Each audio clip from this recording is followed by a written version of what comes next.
Welcome to Global Tax Talks, Tax in 60 Seconds. I'm Will Morris, and here are some things to watch out for in the coming week. Despite the US's Thanksgiving break, there has apparently been some movement behind the scenes on Pillar 2 and the side-by-side agreement. Officials have recently been predicting that the side-by-side agreement will be out sometime this week. Furthermore, they're saying that in addition to the side-by-side agreement itself, there will also be the effective tax rate safe harbor. And finally, there may also be something dealing with the difference between refundable and non-refundable tax credits. So, all good news. Well, certainly the wheels haven't fallen off the bus yet, so that is good. But let's dig into this a bit with reference to some of the problems we've looked at before.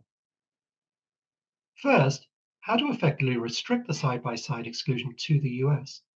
The US does seem to have convinced the important players that the US tax system on foreign income is actually quite tough. But the quiet part is beginning to be said out loud now, namely, what about China and India? For the moment, the focus seems to be on saying that a CFC regime is not enough to qualify a country for the exclusion. Instead, the regime has to be much more minimum tax-like.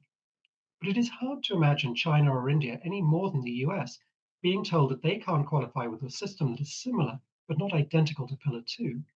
And likewise, on the credits, it's not clear how detailed this can or will be. If side-by-side works, this is not a US issue, but it may still be one for China. And again, it's hard to believe that China is going to allow its credits to be picked up by another country's UTPR any more than the US would. And that links to the one very clear and quite big absence, namely that of the UTPR safe harbor. Without that, not just China would be affected, but also the US to the extent that countries have not changed their laws by 1/1/26, which is to say almost nobody. At that point, groups with a US presence would have to start accruing for UTPR not just on foreign income, but also on US domestic income. And that would be true until every last country had changed its UTPR rules, which could take years.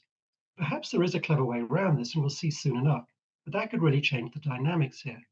And speaking of dynamics, last week at a tax subcommittee hearing in the House of Representatives, the chair of the Ways and Means Committee made clear that Section 899 will come back if there's an unsatisfactory result on side by side or if it takes too long.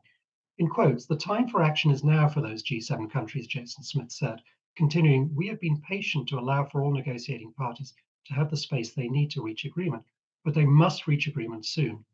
More to follow next week. And finally, back in digital land, the French legislature continues to provide grist for the mill with the adoption in the Senate last week of an amendment during the legislative process. This provision would impose an additional 3% tax on revenue earned from the dissemination of targeted digital adverts to French users and from the monetizing of data resulting from French users' online activities, which is essential for the functioning of the algorithm. This tax base, the legislation asserts, is different from that of the French DST, but given that it uses the old UK rationale for their DST of active user participation, is it possible this new tax could, in some areas, perhaps double the French DST?